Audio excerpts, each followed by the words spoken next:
그리고 국립국어원에서 최근에 그 표준어 우리 표준국어 대사전에 또 몇 가지를 수정을 했어요. 그래서 그거를 10월 말에 올려놨는데 쌤이 그거를 이제 봤어요. 그래서 이 중에서 이제 우리가 알고 있던 것과 달라지는 건 꺼림직하다를 표준어로 허용한 거, 그리고 축혀 세우다, 또 치켜 올리다 이런 말들 전부 표준어로 추가한 것.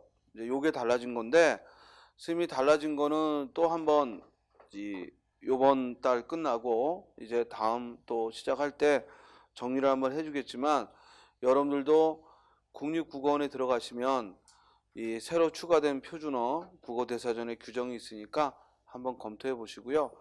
달라진 건 그거예요. 이 꺼림직하다, 깨름직하다를 표준어로 즉 추가했다는 거지. 우리는 꺼림하지에서 울림소리라 뭐라고 배웠죠? 칙하다. 그죠? 그리고 깨름 뭐예요? 칙하다. 이게 표준어 규정에 나와 있던 거고 이 둘이 복수 표준어라고 공부했어요. 그런데 요번에 국립국어원 이 개자식들이 또 거기다가 꺼림직하다 하고 깨름직하다도 표준어라고 추가한 거라고. 미친놈들이에요 정말. 이러면은 공부하는 사람들이 아니 우리는 시험과 관련되기 때문에 이게 민감한 거고 일반인들은 뭐예요? 점점 우리말이 싫어지죠.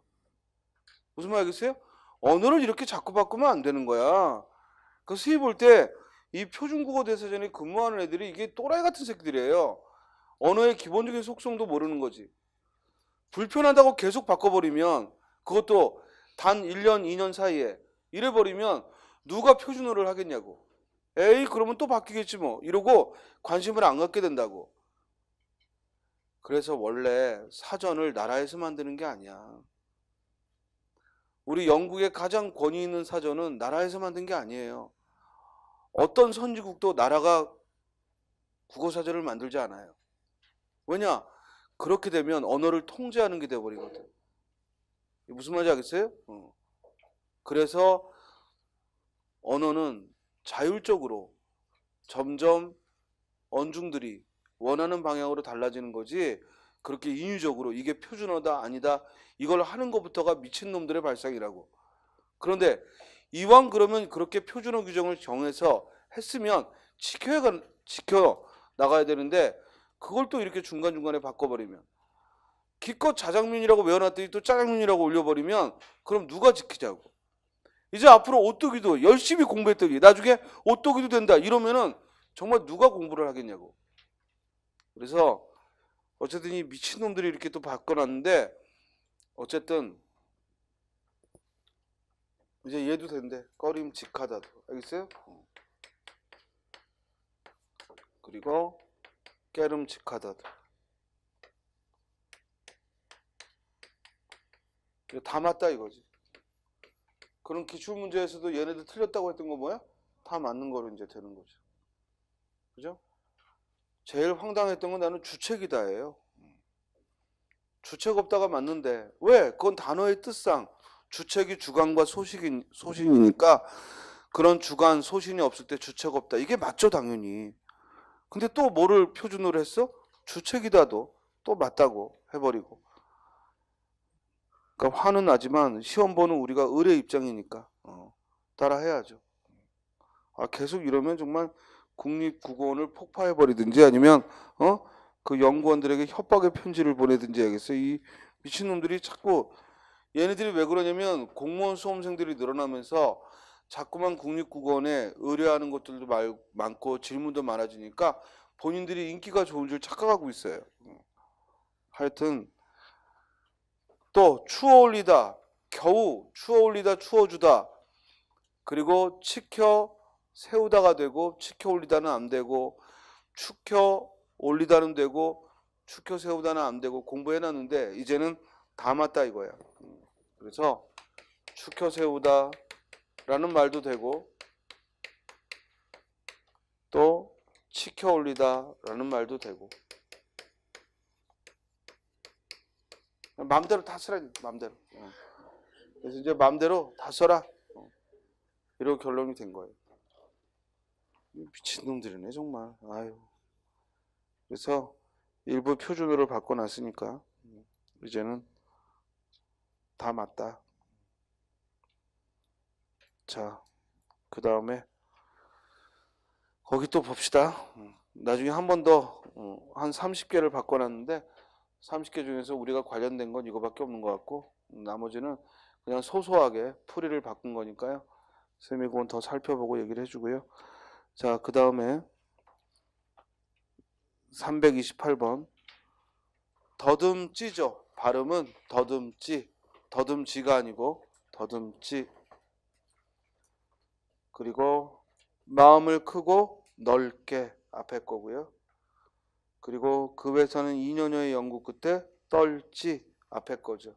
떨지. 대신 긴 소리라는 거 주의하시고 떨지 않은 녹차를 개발했다. 자, 2년여 할 때 여는 전미사야. 따라서 2년여 할 때는 여가 전미사라 2년여의 연구하고 여가 전미사라 붙여 쓰고요. 다음 331번 몰상식이에요.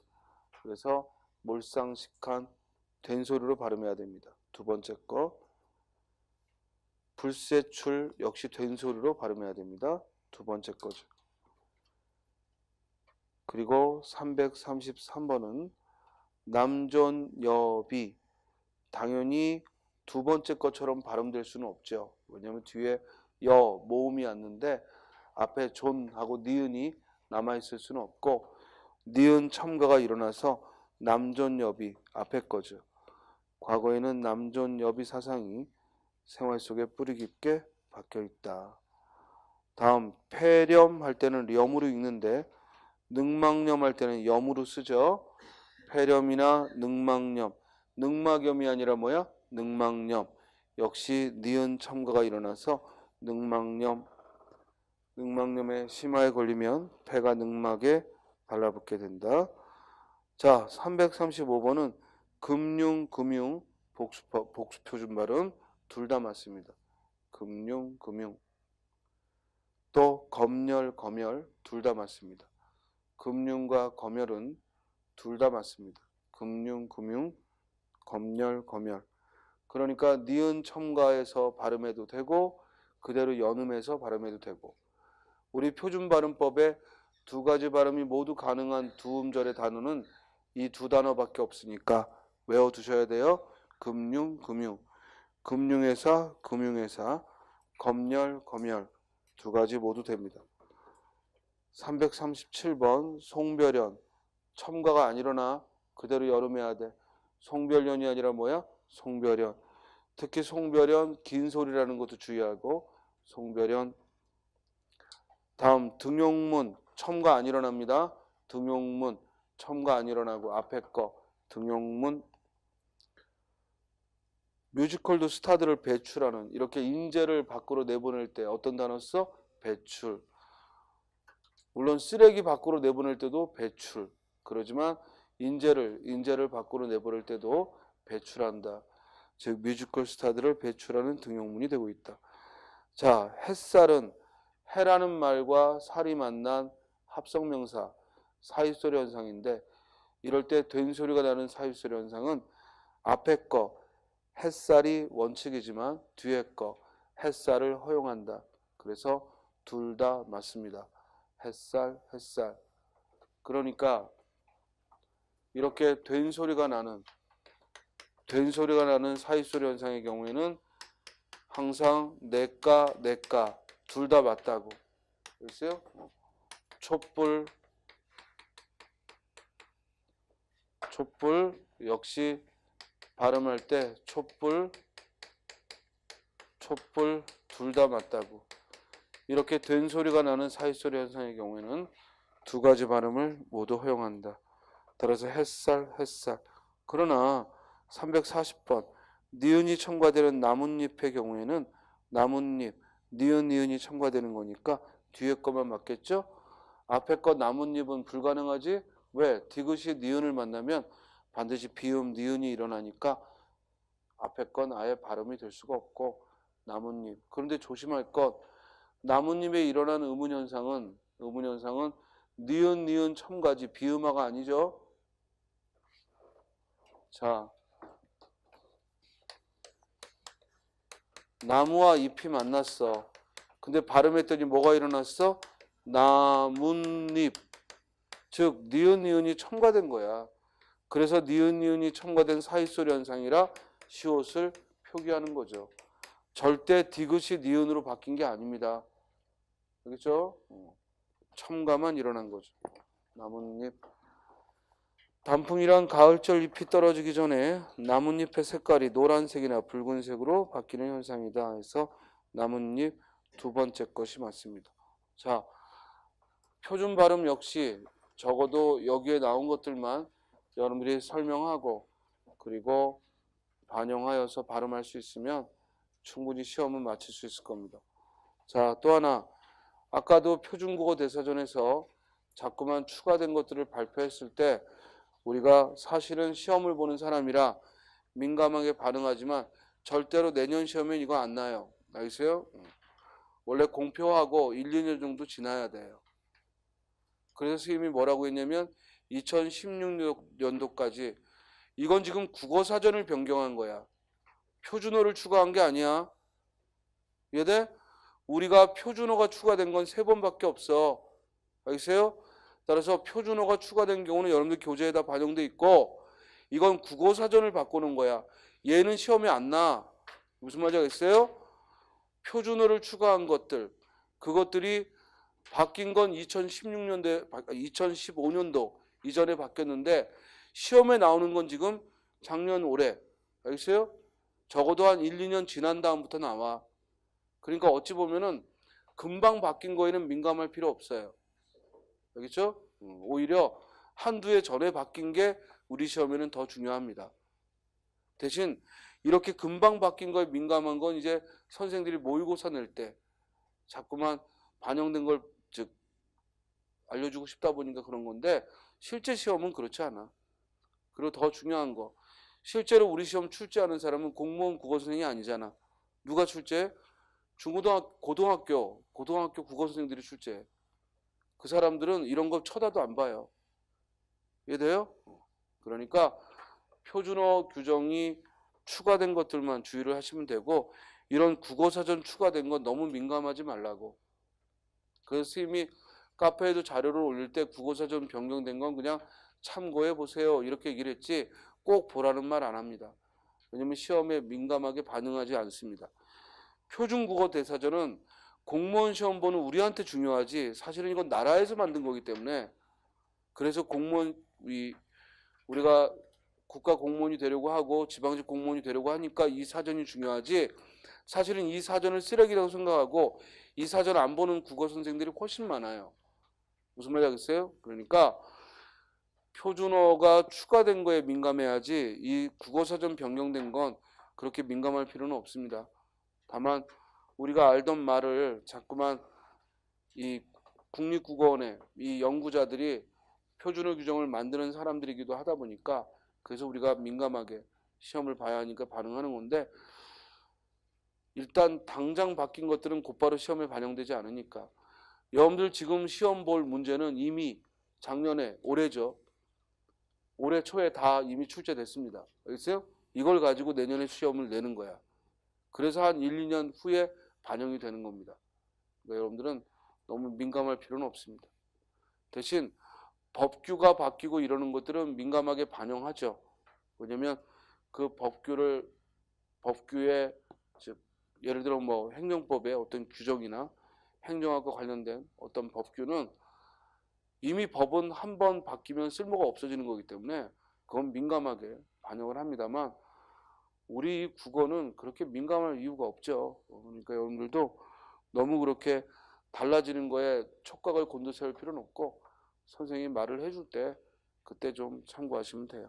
자, 이제 여러분들이 좋아하는 고전 문법으로 갑니다. 고전 문법.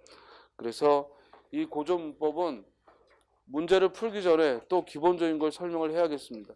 왜냐면 몇 번을 설명해야 겨우 여러분들이 이제 고전 문법이 좀 익숙해질 겁니다. 그런데 현대 문법도 모르는데 고전 문법을 또 하려고 하면 겁이 나겠지만 사실은 고전 문법은 딴 게 아니라 어떤 용어 그리고 표현에 있어서 현대문법과 좀 달라지는 것일 뿐입니다. 자, 결국 고전문법을 공부한다는 건 훈민정음을 공부한다는 얘기예요. 훈민정음을. 그래서 313쪽을 펴시고 고전문법 그리고 문제도 풀어드릴 테니까 일단은 최소한의 고전문법을 한 2시간에 걸쳐서 여러분들이 익혀두고 그리고 문제를 풀어보자고. 자, 봅시다.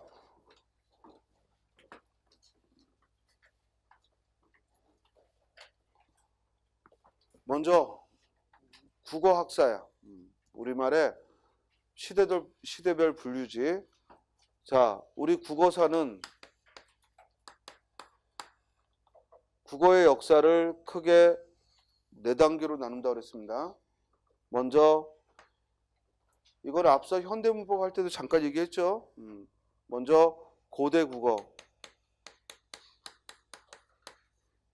이건 신라어까지 고려 이전까지를 고대 국어라고 하고, 그리고 중세 국어.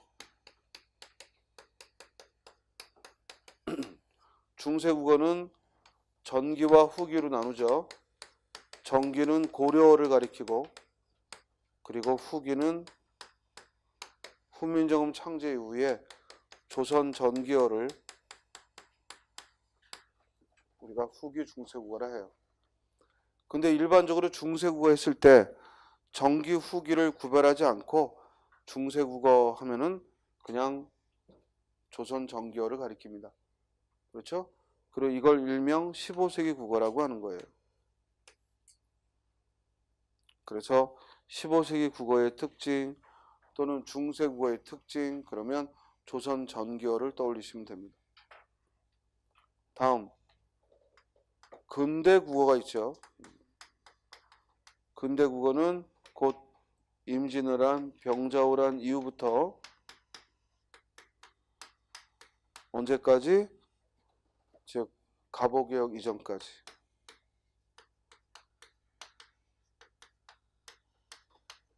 갑오개혁 이전까지를, 즉 조선 후기어죠. 조선 후기어를 근대 국어라고 합니다. 그리고 현대 국어는 갑오개혁 이후부터 지금까지. 현대 국어는 갑오개혁 이후부터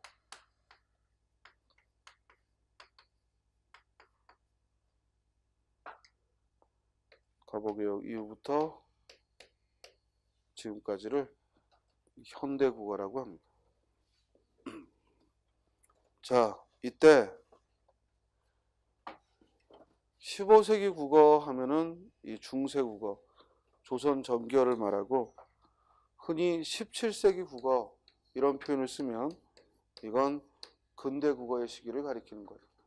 흔히 17세기 국어라고 표현하면 근대 국어를 가리킵니다. 자, 여기서 문법상의 변화가 가장 많이 일어났던 건 중세 국어에서 근대 국어로 갈 때, 이때 문법의 변화가 많이 일어나고, 이 근대 국어에서 현대 국어로 넘어갈 때, 즉 어휘의 변화가 가장 많이 일어나죠. 왜냐면 새로 들어온 어휘들이 많아지다 보니까. 그렇죠? 그리고 고대 국어와 중세 국어의 혹은 정기 중세 국어의 차이는 자료가 없어요. 자료가 없어. 그래서 전부 추정할 뿐이지 실제로 자료로 증명할 수 있는 건 이 훈민정음 창제 이후이기 때문에 우리가 주로 문법 문제는 여기서 출제되는 거죠. 그죠? 결국 조선 전기어와 조선 후기어가 어떻게 달라지는가, 주로 이걸 물어보는 겁니다. 됐습니까? 자, 그러면 이제 우리가 배울 건 바로 여기 훈민정음 창제 이후부터의 즉 중세국어의 특징을 배우게 됩니다.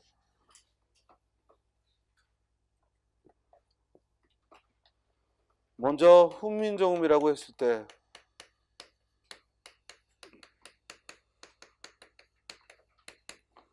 훈민정음이라고 말을 하면 이 훈민정음이라는 단어에는 두 가지 뜻이 있다. 첫째는 글자 이름이 훈민정음이지. 그지? 우리가 쓰는 글자의 이름이 한글의 본래 이름이 뭐야? 훈민정음. 그래서 글자로서의 훈민정음이 있죠. 이 글자로서의 훈민정음은 언제 만들어졌다? 1443년 완성이 되고 글자를 완성했고 그리고 이걸 세상에 알린 건 1446년 반포했죠. 우리 이 과정을 매우 드라마틱하게 드라마로 만든 게 예전에 SBS인가? 거기 나왔던 뿌리 깊은 나무라는 드라마가 바로 이 과정을 훈민정음 창제에 얽힌 과정을 소설화해서 거기도 보면은 세종인 이도가 계속 훈민정음을 만들고 하려고 하는데 방해하는 사람들이 연구자들을 죽인다거나 아니면 세종을 독살하려고 한다거나 실제로 그런 정도는 아니었지만 그렇게 묘사가 돼서 영화화됐죠. 그죠? 자, 그래서 이 글자로서의 훈민정음은 세종 25년 43년에 완성되어서 세종 28년 46년에 반포된 글자의 이름이 훈민정음입니다. 그 다음 또 하나는 바로 훈민정음이라는 글자의 설명서죠. 그래서 설명서로서 문헌, 책으로서의 훈민정음이 있죠. 즉 훈민정음이라는 글자의 설명서로서의 훈민정음이라는 책이 있어요.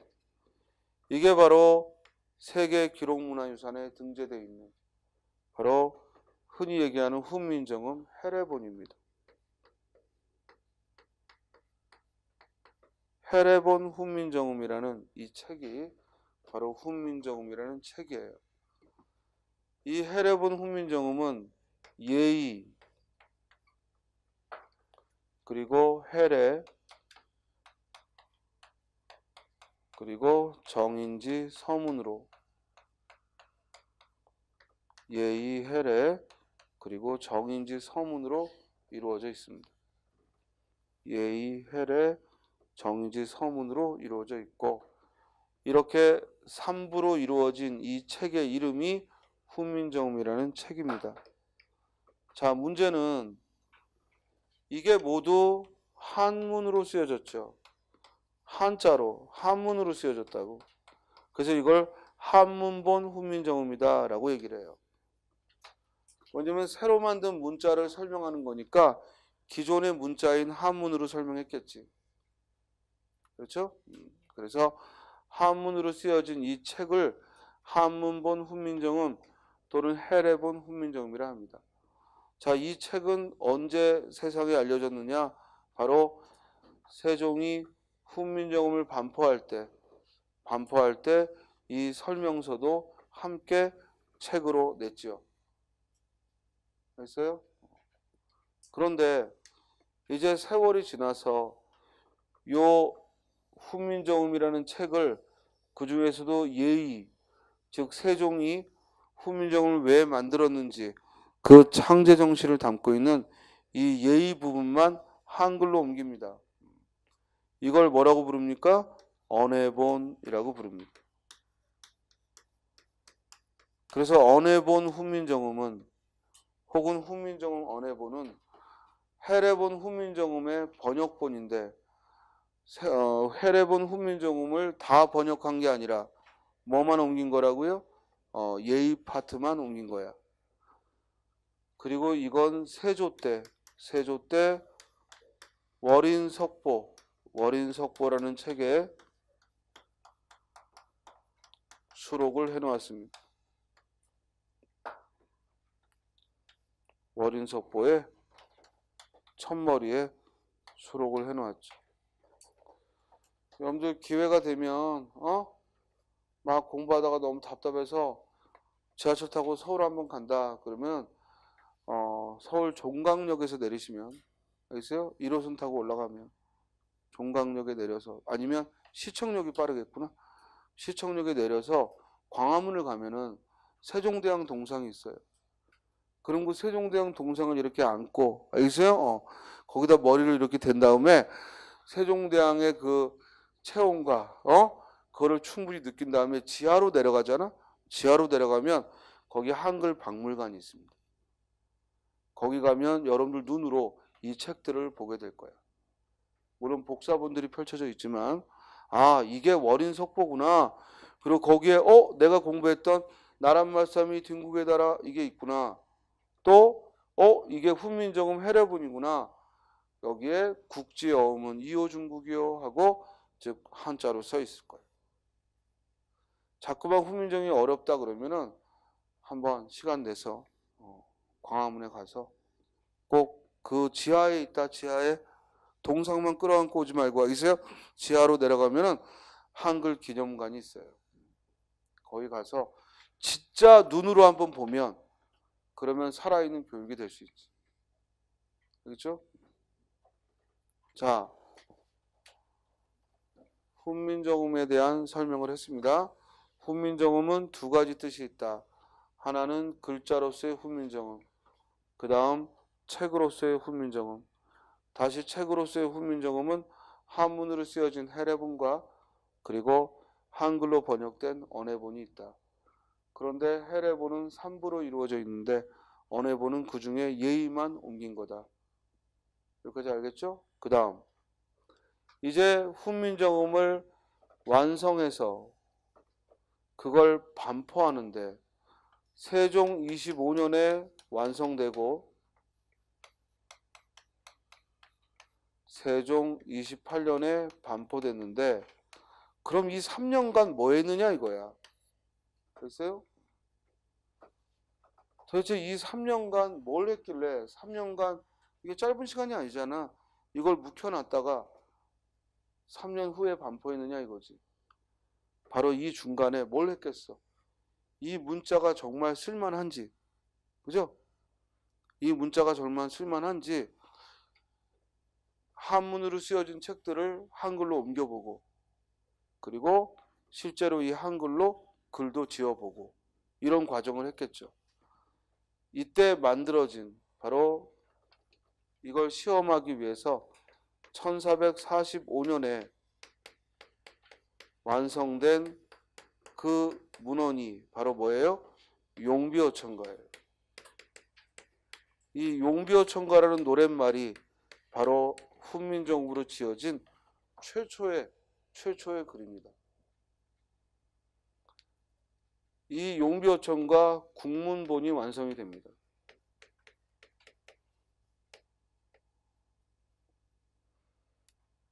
해동육룡이 나라차 일마다 천복이시니 고성이 동부하시니 즉 용비어천가 1장 뿌리 깊은 남간 바람이 아님일세 곧되고 여름하나니 샘이 깊은 물은 가말에 아니 그칠세 내일어 발아래 가나니 이러면서 하나하나 용비어천가를 지었다 이거야. 그리고 마지막 125자 천세후에 미리 정하샤 한수북에 누인 개국하샤 즉 고성이 새로운 왕들이 니샤샤도 성신이 니샤샤도 경천 근민하셔서 나라가 구두시리이다. 님그마 알아줘서 낙수의 산행가이셔 하나들 믿으니까 하고 125장을 완성했죠. 그래서 용비어천가 125장의 그 국문본 한글로 쓰여진 노래가 만들어진 게 45년이야. 그리고 이 만들어진 걸 여기다가 이제 한문으로 옮겨서 한역하고 거기다가 한문으로 주석을 달아 해설을 단다고 이렇게 해서 한 권의 용비어천가라는 책이 만들어져요. 이걸 세상에 알린 건 47년입니다. 훈민정음 반포 후에. 그랬어요? 용비어천가를 세상에 알린 건 47년. 이때는 국문본 노랫말에 한문으로 번역한 한역가와 거기다 한문으로 주석을 단 것까지 합쳐서 결국 용비어천가라는 책을 발표해요. 이게 47년이라고. 지금 스님이 얘기한 이 네 개의 연도는 기억하셔야 돼. 43년, 45년, 46년, 47년. 글쎄요? 꼭 기억해둬야 되겠습니다. 그러니까 용비어천가는 훈민정음이 반포되기도 전에 그 국문본이 완성됐고 훈민정음 반포 후에 이 세상에 책으로 냈다 이거야. 거기에 한역가와 한문 주석을 달아서 세상에 발표를 했습니다. 이해됐어요? 자, 여기까지가 훈민정음이라는 낱말에 얽혀있는 즉 알아야 될 지식입니다. 이제 훈민정음을 만들겠는데 훈민정음을 만들 때에는 삼성을 기본으로 합니다. 즉 초성, 중성, 종성. 즉 첫 소리를 초성, 가운데 소리를 중성, 그리고 끝 소리를 종성.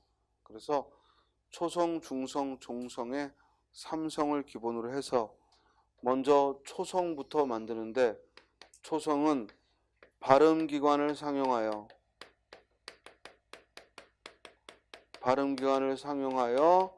기본자를 만들고 거기에 가획의 원리로 가획자를 만들고 이에 해당되지 않는 건 이체자를 만들어서 모두 초성 17자를 완성을 합니다.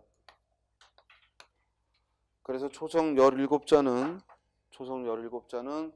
먼저 발음기관을 상용의 원리에 따라서 기본자를 만들고 가획의 원리에 따라 가획자를 만들고 이체의 원리에 따라 이체자를 만드는 이런 순서로 초성 17자를 완성해요. 그 다음 중성은 삼재를 상용하여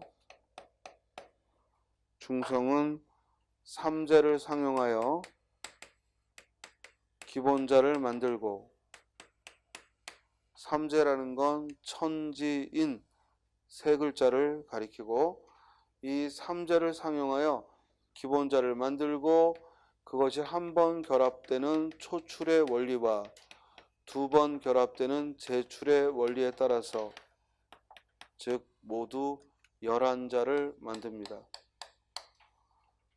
그래서 삼재를 상용하여 기본자를 만들고 다시 초출의 원리로 초출자를 재출의 원리로 재출자를 그래서 도합 11자를 만들어 그래서 28자를 만들지. 그리고 받침에 쓰는 글자는 따로 만들지 않고 초성을 그대로 가져와서 쓴다. 그래서 종성, 부용, 초성의 원리에 따라서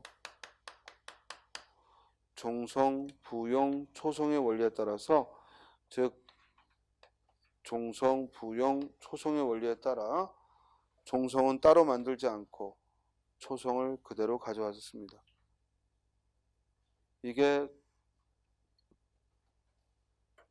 이와 같은 삼성의 원리에 따라 우리 훈민정음을 만들죠. 그리고 이와 같은 28자, 즉 초성 17자, 중성 11자, 28자로 다 표현할 수 없기 때문에 즉 연서의 원리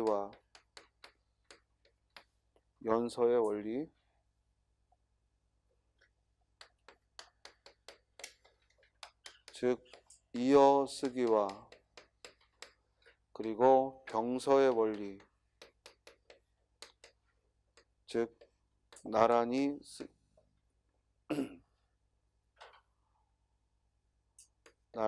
쓰기와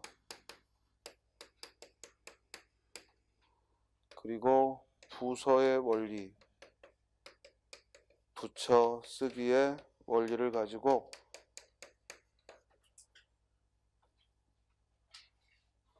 저 28자로 표현되지 않는 즉 음운들을 만들죠.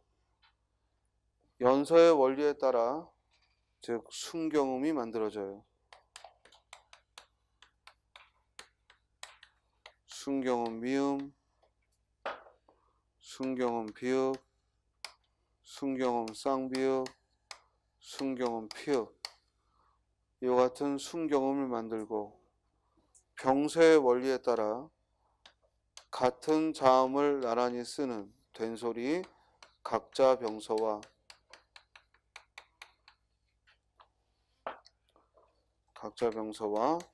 서로 다른 자음을 나란히 쓰는 즉 합영병서, 그래서 병서법은 된소리 만드는 법을 이야기를 합니다.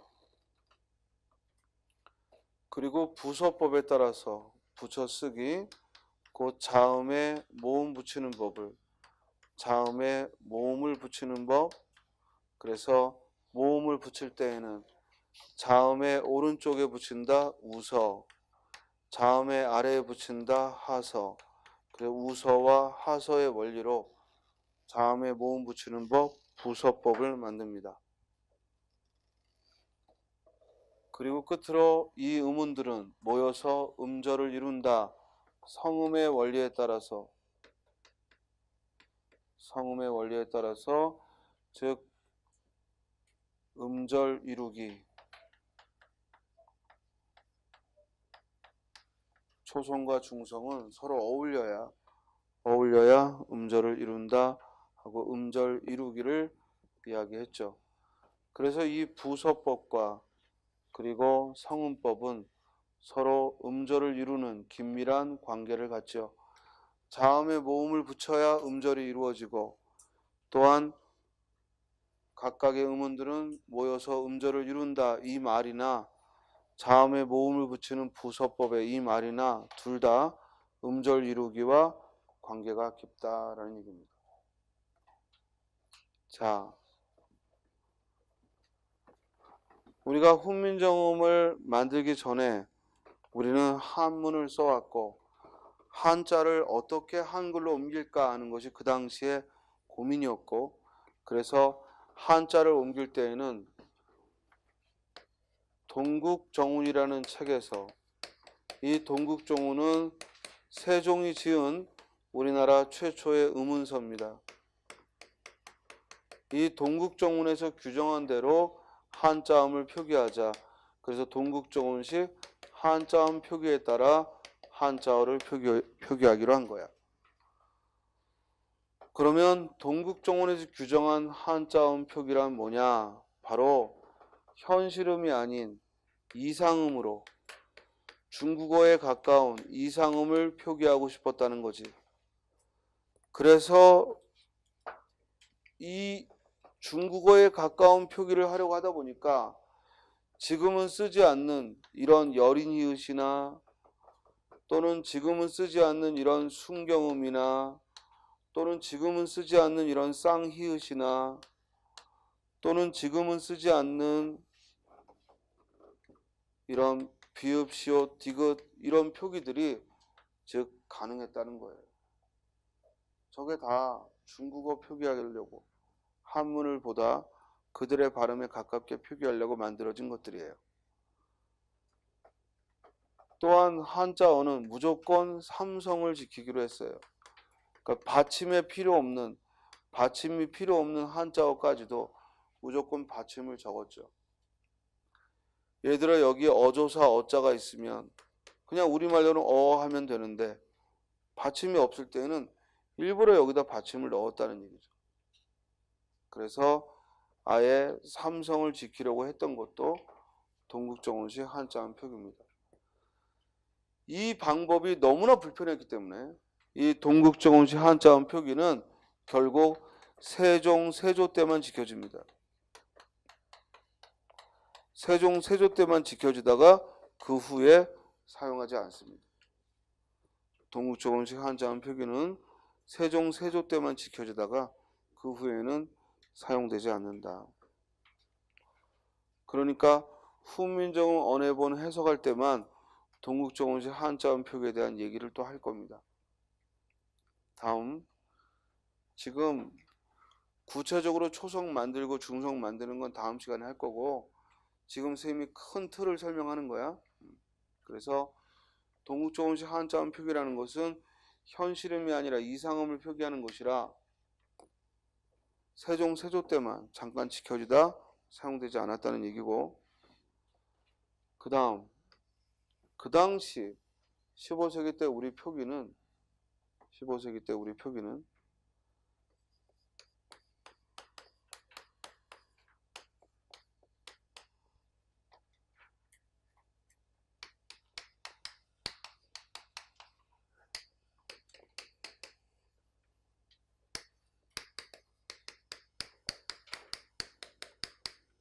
다음과 같은 변화를 보입니다. 먼저 세종이 훈민정음을 만들던 15세기는 연철표기, 이어적기를 쓰기로 한 겁니다. 예를 들어 체언, 셈과 그리고 조사, 이가 있으면 구별하지 않고 셈이라는 명사와 조사, 이가 만났는데 지금 같으면 셈과 이 형태소를 구별하여 적었겠죠? 이렇게 적는 걸 분철표기라 하고 그대로 연음해서 소리 나는 대로 적는 걸 뭐라고 그래요? 연철표기라고 하는 거예요.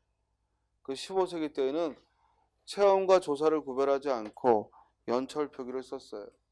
또 어간과 어미도 깊은 어간 깊다와 어미 은이 만나면 이 둘을 구별해서 적는 게 분철표기라면 그때는 소리 나는 대로 썼다는 거지. 그래서 15세기 때에는 이어적기, 연철표기가 원칙이고 20세기 이후에는 끊어적기, 분철표기가 원칙이죠. 그래서 현대의 한글 맞춤법은 체언과 조사를 구별하여 적고 어간과 어미를 구별하여 적는 분철표기를 씁니다. 분철표기를 다른 말로 뭐라고 한다고? 끊어적기. 연철표기를 다른 말로 뭐라고 한다고? 이어적기. 그래서 15세기 때는 이어적기로 표기를 하고 그리고 20세기는 끊어적기를 해. 자, 이 이어적기를 다른 말로 뭐라고 불러? 표음주의 표기라고 해. 소리 나는 대로 쓴다 해서 표음주의 표기.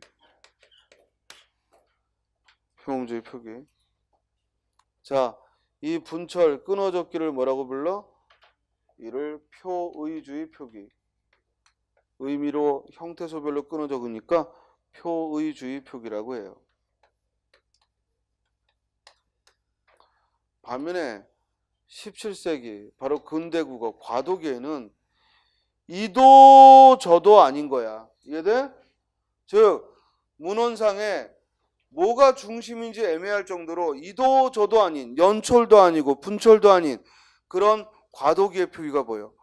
그래서 그걸 중철 표기라고 하고 이는 과도기의 표기야. 즉 연철에서 분철로 넘어가는 과도기의 표기.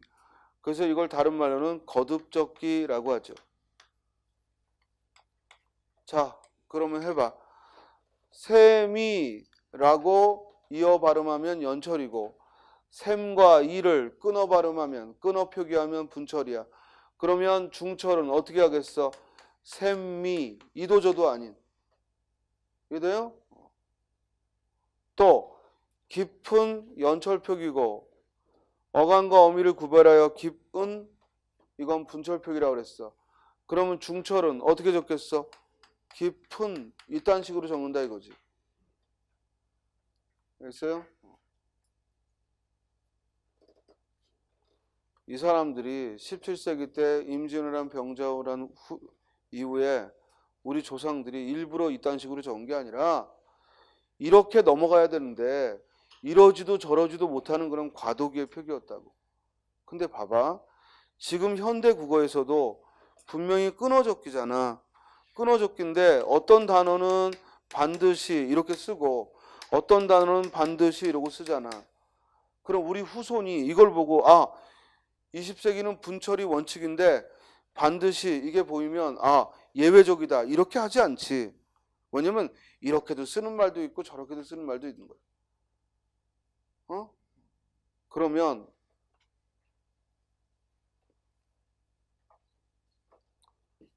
여러분들이 15세기 딱 자료라고 보는데 그 속에 이렇게 쓰여 있지 않고 이렇게 쓰여 있는 게 있으면 왜 있지? 라고 할 게 아니라 얘는 이렇게 분철한 게 들어있구나. 그냥 그렇게 이해하면 되는 거야.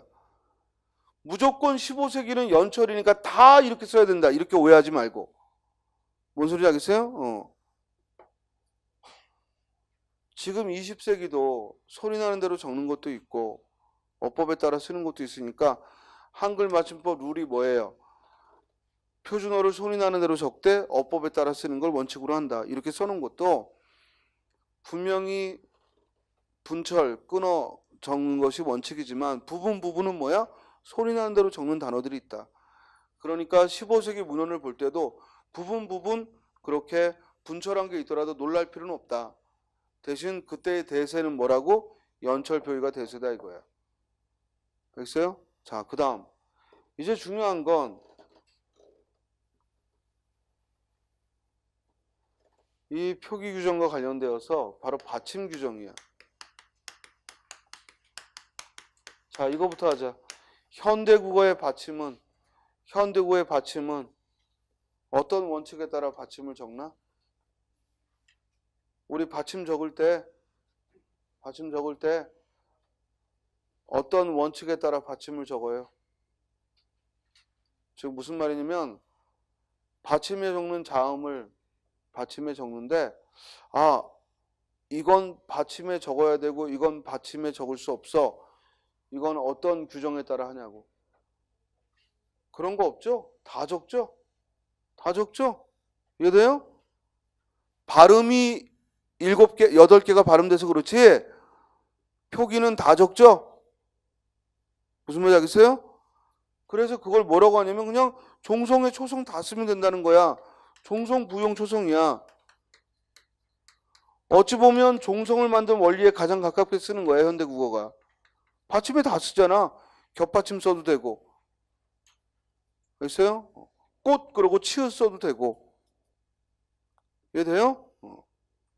왜냐면 형태소를 밝히는 거니까 받침에 다 적으면 돼. 그런데 15세기 때에는 보다시피 연음되는 대로 쓰니까 받침이 거의 필요 없는 거야. 받침이. 그죠? 그래서 받침에 몇 개만 쓰면 된다는 거야? 8개만. 그래서 팔종성 가족용이라는 8개면 족하다 이 말이야. 그래서 줄여서 팔종성법. 그때는 받침이 8개면 된 거야. 뭐 때문에? 소리 나는 대로 적다 보니까. 소리 나는 대로 적다 보니까 8개면 충분하다 이거죠. 알겠어요? 자, 그 8개가 뭐예요? 기역부터 이응까지 기역, 니은, 디귿, 리을, 미음, 비읍, 시옷, 이응 8개면 충분하더라 이 말이야. 이게 팔종성법이야. 그런데 현대국어는 발음은 7개만 나죠. 발음은 기역, 니은, 디귿, 리을, 미음, 비읍, 이응. 이게 음절의 끝소리 규칙이잖아. 발음은 7개만 되지만 표기에는 다 써도 된다고. 알겠어요? 그러니까 종성, 부용, 초성의 표기를 쓴 거지. 그럼 이 과도기는 뭐냐? 과도기에는 7가지야. 7종성을. 뭐가 빠질까? 디귿이 빠져요. 디귿이 표기에 빠지고, 즉 7종성을. 즉 디귿은 모두 시옷으로 대체되죠. 그래서 7종성법에 따라서 표기를 씁니다.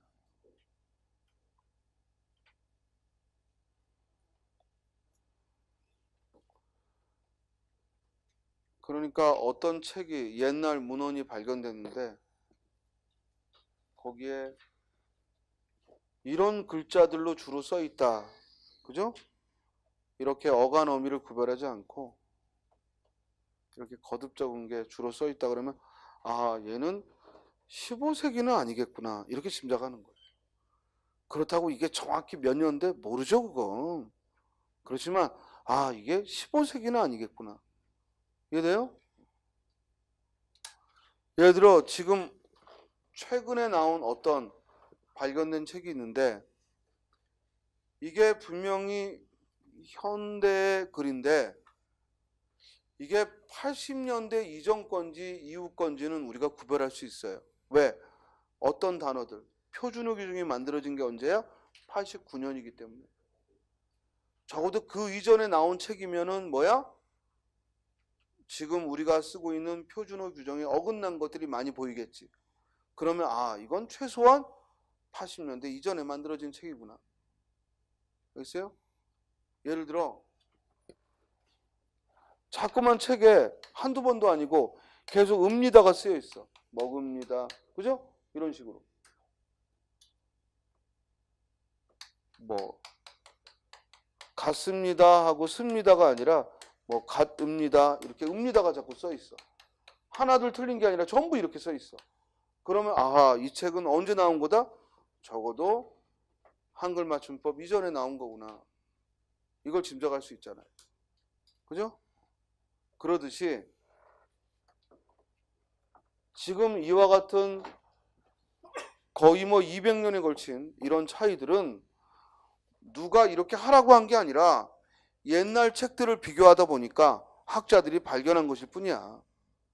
알겠어요? 그러니까 어떤 글 속에 이런저런 게 섞여 있더라도 대세가 뭐냐 이거야. 그럴 때 15세기 때는 대세가 뭐라고? 이어 적기고 20세기는 대세가 뭐라고? 끊어 적기고 그리고 17세기는 대세가 뭐라고? 거듭 적기. 자, 우리 훈민정음 언해본에도 보면 나란 말씀이 딩구에 달아 문자어로 서로 삼았대 아니할세 하고 쓰는데 나란 말쌈이하고 말쌈이를 말쌈과 이 명사와 조사를 구별하지 않고 말쌈이 하고 이어서 쓰니까 아하, 이때는 연철 표기를 했겠구나. 연철 표기를 했구나 라고 짐작하는 거지. 만약에 그걸 나란 말쌈미하고 말쌈미 이렇게 섞어 썼다면 이건 비록 훈민정음 언해본을 다루고 있더라도 15세기 문헌은 아니구나 하는 걸 짐작할 수 있다는 거예요. 심지어는 세종 때 나온 문헌은 찾아낼 수 있어. 왜? 한자어의 표기가 독특했기 때문에. 알겠어요? 중국을 뭐라고 읽어? 뒷국이라고 읽고. 알겠어요? 편안하다를 뭐라고 읽어? 뼈난하다라고 읽고. 이렇게 독특했기 때문에 적어도 15세기 표기는 발견할 수가 있죠. 왜냐하면 15세기 표기 중에서 세종, 세조 때만 뭐가 쓰였으니까? 동국정원시 한자음 표기가 쓰였으니까.